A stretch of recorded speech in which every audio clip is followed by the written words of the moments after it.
Anak dan keuangan. Seberapa penting sih seorang anak atau anak kita itu diajarkan untuk melek keuangan sejak dini kah? Atau mungkin nanti-nanti di usia berapa? Bagaimana langkah-langkahnya? Itu yang akan kita bahas bersama dengan Budi Raharjo, Financial Planner atau perencana keuangan hari ini.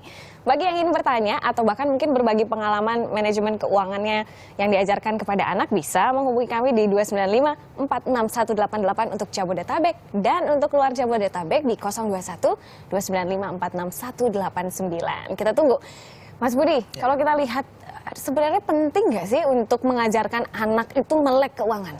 Oh, penting banget ya, karena dalam kehidupan kita ini ada hal-hal yang tidak bisa kita lepaskan. Salah satu contohnya adalah uang. Sayangnya bekal kita biasanya untuk keuangan ini seringkali minim sekali. Nah, jadi kalau orang tua sudah membekali masalah keuangan, pentingnya uang, kemudian bagaimana cara mengelola uang itu sejak dini, dan anak itu diperkenalkan bukan bikin mereka lebih materialistis sih ya, tapi adalah justru dengan kita membekali anak dengan pendidikan finansial yang baik, justru kita bisa memasukkan apa saja nilai-nilai yang ingin kita tanamkan kepada anak berkaitan dengan uang.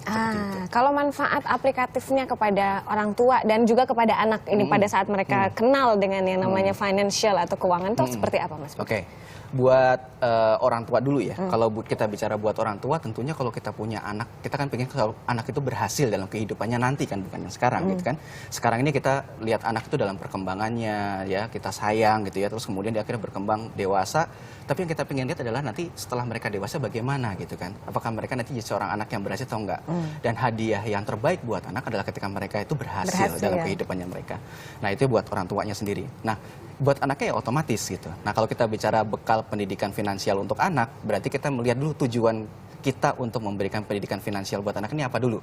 Salah satunya yang ingin kita capai adalah kalau kita memberikan bekal pendidikan finansial buat anak, yang pertama ya, itu adalah untuk memberikan kepada mereka hadiah, mereka bisa mandiri secara finansial nanti. Ketika mereka dewasa gitu ya. Kan kita banyak juga tuh melihat ada orang yang sudah dewasa tapi masih sering minta sama orang tuanya gitu kan. Terus yang kedua ya, terus menanamkan nilai-nilai yang atau budaya tentang uang dan kebiasaan keuangan yang baik buat anak nantinya. Ya, contohnya kayak misalnya budaya bersedekah ya, terus kemudian berbagi ya, terus kemudian kebiasaan-kebiasaan finansial yang baik, kayak misalnya menunda kesenangan dulu sebelum memperoleh sesuatu, itu bisa kita tanamkan dengan pendidikan finansial ini. Terus yang ketiga adalah juga memberikan kecerdasan finansial buat anak. Karena nanti suatu saat mereka harus mandiri, mereka harus cari uang sendiri nih. Nah, dan itu memberikan kecerdasan finansial itu penting. Apa saja kecerdasan finansialnya? Mulai dari mencari uangnya bagaimana. Terus kemudian yang kedua, bagaimana mengembangkannya, berinvestasinya. Ketiga, mengalokasikannya. Tentunya ini semua harus step by step ya. Karena nggak mungkin anak masih kecil kita ajarin, ya kamu investasi misalnya ke emas atau properti atau saham gitu. Dia juga kayaknya aku masih pengen main, kayaknya bukan pengen itu. Nah, itu dia. Jadi kalau kita lihat kan maksudnya finansial atau pendidikan finansial tidak ada di sekolah gitu ya, nggak diajarkan. Tapi apa sih yang perlu dilakukan oleh orang tua, langkah-langkahnya misalnya untuk ayo menggiring pelan-pelan anaknya, apa yang perlu dilakukan orang tua pelan-pelan aja. Kita mulai dari sesuatu yang very simple. Untuk anak-anak yang masih balita gitu ya, misalnya di bawah 5 tahun, itu paling tidak mereka ngerti bahwa di dunia ini ada sesuatu yang disebut sebagai uang. Gitu kan. Ada sesuatu benda yang bentuknya uang. Jangan sampai ntar dia sudah SD gitu, bahkan beli minuman aja pun dia nggak ngerti itu kembaliannya, ini uangnya lebih besar atau lebih kecil daripada yang dia kasih gitu kan. Itu juga sering banyak terjadi juga gitu. Jadi akhirnya banyak dimainkan oleh orang lain. Nah, jadi dari mulai baca diperkenalkan ada uang sebagai alat tukar, uang sebagai cara untuk kita memenuhi kebutuhan. Pas kita belanja, kita harus nukar sesuatu yang kita butuhkan ini dengan uang. Itu tuh bisa kita ajarkan mulai dari mereka balita. Terus kemudian anak juga sebenarnya waktu pas masih balita kita bisa ajarkan menabung. Ya kan, menabung. Jadi kita bisa alokasikan dari uang kita, ajarkan bahwa uang itu ada yang harus kita tabung nih gitu kan. Ada uang kita tabung, ada uang yang kita sedekahkan. Yang ditabung itu bisa kita taruh di sebuah tempat gitu ya, yang dimana menabung itu punya calangan yang mungkin warnanya bening gitu ya. Jadi anak tuh bisa ngelihat bahwa ternyata dengan nabung itu udah banyak gitu. Jadi dia juga excited di situ. Itu baru yang balita. Terus kemudian gimana kalau yang sudah mulai SD? Nah, SD kan mereka sudah mulai punya uang saku mungkin. Nah, terus dia sudah mulai punya tabungannya, sudah mulai agak banyak. Ya udah mulai kita ajarin lagi kan. Oh, ternyata uangnya bisa dibelanjakan sesuatu untuk kesenangannya dia. Nah, kesenangannya dia ini dibelanjakan ini terus dibelanjakan untuk apa? Itu kita perlu arahkan juga tuh. Nah, supaya dia jangan habis itu nabung capek-capek buat beli ini, buat beli itu. Ya ada boleh untuk kesenangan, tapi ada juga yang kita alokasikan buat yang lain. Tapi ini kalau kita lihat kan misalnya, oh cukup teknikal juga ya, harus diarahin ini nabung ya Dek. Tapi maksudnya caranya gimana? Apakah memang harus tiap hari atau tiap misalnya seminggu sekali kita nabungnya? Misalnya caranya kita untuk meng-engage anak untuk melakukan hal seperti itu, perlukah insentif misalnya? Diiming-imingi nanti akan ada hadiah gitu. Iya. Seperti apa? Ya kita bisa membuat sebuah permainan gitu ya. Bahkan kita bisa menggunakan ini juga sebagai hadiah. Jadi sebenarnya nggak semuanya hadiah itu kan harus uang dan lain sebagainya. Itu kadang-kadang kan kamu kalau nilainya bagus, papa belikan sepeda misalnya gitu. Ya oke lah, ada sesuatu yang sifatnya prestasi kemudian dihadiahkan. Tapi juga kadang-kadang dalam kehidupan kita ini kita perlu papa aku pingin mainan A deh. Ya udah pokoknya kamu gini dulu. Itu nanti masalah belakangan. Jadi dia supaya apa? Bisa menyempurnakan ikhtiar dulu. Ya, dia belajar untuk menyempurnakan. Itu hadiah, itu masalah yang gampang lah gitu. Karena kalau kita ajarkan semuanya serba uang, akibatnya tuh waktu pas dia dewasa kerja gitu dia gajinya berapa dulu gitu. Money kan. oriented banget gitu. Padahal sedangkan dalam kehidupan ini saya seringkali melihat orang-orang yang berhasil itu justru yang dia do something first, give first, baru kemudian take akan later. Mendapatkan hasilnya gitu. nanti. Nah ini kalau tadi kita sudah bicara soal anak balita itu apa saja kan langkah-langkahnya. Sebalita apa sih usianya, sedini apa bisa kita mulai diperkenalkan gitu? Iya.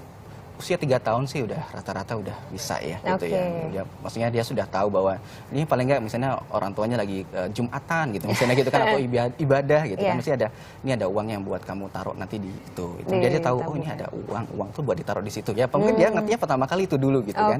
Terus kemudian dia mungkin suka melihat kan itu. Tapi perkenalan. Dan ada juga bahwa anak juga perlu ditanamkan juga bahwa kerja untuk mendapatkan uang kita perlu bekerja. Sebenarnya dia sudah lihat sih tiap hari papa mamanya pergi kerja gitu, pergi kantor. Nah, ngapain sih harus kerja gitu ya, buat cari uang gitu. Uangnya buat apa ya? Buat adik nanti beli susu ya kan. Nanti kalau nggak beli susu gimana gitu kan. Itu juga salah satu pendidikan salah satu pendidikan anak juga. Oke, kalau gitu Mas Budi kita tahan dulu, ada penelpon yang sudah masuk. Halo, selamat pagi. Selamat pagi. Halo, dari mana? Dengan siapa? Di mana? Dengan Yuli di Kemayoran. Halo Mbak Yuli di Kemayoran, langsung aja sama Mas Budi. Iya, gini, anakku kelas 2 SD. Nah, aku sudah mengajarkan untuk mereka mengelola keuangannya sendiri. Jadi saya kasih uang jajan tuh 1 minggu. 1 minggu saya kasih 60.000, jadi hitungannya sehari 10.000 gitu ya.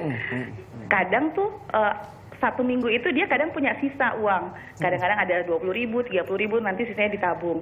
Tapi kadang-kadang juga habis di awal-awal, jadi hari Senin, Selasa, Rabu dia habis gitu kan.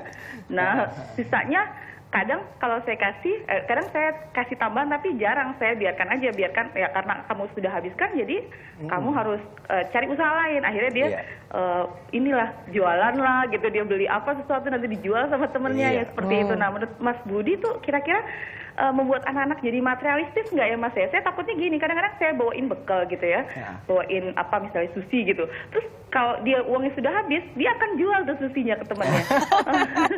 Ini didagangkan ya. Ini harganya 3.000 gitu. Menurut Mas Budi itu gimana ya Mas ya? Gitu. Apakah saya sudah benar gitu ya mendidik anak saya gitu ya Mas? Baik Mbak Yuli, terima kasih ya pertanyaannya, lucu sekali. Menarik banget ya. Sebenarnya mau kreatif tapi jadinya malah menjual makanan yang dibawa oleh ibunya. Gimana Mas Budi? Silakan ditanggapi. Sebenarnya itu bagus banget ya. Sebenarnya biasanya tuh orang itu diajarkan untuk mengelola penghasilannya itu mungkin setelah SMP, tapi ini SD udah diajarin gitu. Jadi saya pun juga dulu belajarnya SMP, dikasih uang 1 bulan, kemudian saya harus kelola sendiri, harus bagaimana memaintain itu supaya cukup sampai 1 bulan. Ini bagus, artinya anak belajar untuk mengalokasikan. Terus kemudian tadi juga sebenarnya sudah bagus, ketika dia ternyata habis di awal, gitu dia kan, harus tahu dia harus tahu bahwa ada problem finansial gitu kan. Jadi ada problem finansial yang seringkali that's good gitu, that's a good thing gitu. Jadi kadang-kadang anak kan dia nabung, terus kemudian dia belikan misalnya mainan atau misalnya gadget gitu ya, dia belikan gadget. Ternyata begitu pas punya gadget atau handphone gitu, dihubungin kok susah gitu kan, misalnya gitu ya, atau atau misalnya dia nggak tahu bahwa ternyata handphone itu butuh biaya gitu misalnya gitu kan, tapi ternyata dia bisa beli tapi dia tidak bisa membiayai dari gadget atau handphonenya itu. Nah, itu bisa menjadi sebuah pelajaran buat dia bahwa ketika kita memutuskan untuk membeli sesuatu, kita harus juga memikirkan dampak sampingannya. Nah, dia punya problem finansial tadi anaknya Bu Yuli tadi kan. Terus yang kedua ternyata dia bisa memecahkannya sendiri gitu kan. Jadi itu sebenarnya adalah bagian dari cara dia untuk problem solving karena tidak diberikan oleh orang tuanya. Apa yang harus dia lakukan? Ya mungkin saya harus menjual aset saya gitu. Kebetulan asetnya dia adalah makanan. Tapi dia punya sebuah keahlian penting. Dia bisa jual, dia bisa menawarkan barang ini supaya laku kepada temannya dengan harga tertentu yang dia harapkan. Iya betul. Itu kemampuan negosiasi yang baik gitu. Tapi apakah nanti akan menjadi materialistis itu yang ditakutkan oleh Bu Yuli gitu Mas Budi?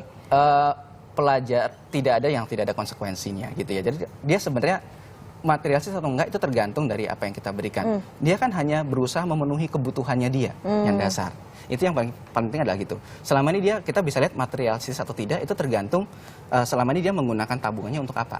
Gitu. Apakah tabungannya untuk memenuhi keinginannya dia atau kebutuhannya dia. Terus kemudian ada nggak yang dia bagi untuk saudara-saudaranya. Nah itu yang perlu diukur ya. Saudara-saudaranya itu mungkin dia dari sekolah bawa ini, dia bagi-bagi buat saudara itu sebuah keuntungan sendiri gitu ya. Mas Budi, artinya bahwa dalam untuk mengkonklusi bahwa kita boleh mengajarkan pendidikan finansial kepada anak, tapi yang paling penting adalah kontrol dari orang tua juga harus selalu dilihat dan diukur apakah anak ini memang juga mendapatkan pendidikan sesuai dengan apa yang sudah diajarkan seperti itu. Menarik sekali, terima kasih sayang, waktu kita sudah habis. Nanti kita bahas lagi lebih dalam seperti apa langkah-langkah yang mungkin orang tua bisa mengukur gitu finansial anaknya, kecerdasannya sudah sampai mana. Tapi informasi kemeriahan perayaan HUT TNI di Surabaya, Jawa Timur akan hadir sesaat lagi. Jangan kemana-mana, tetapi Indonesia Morning Show.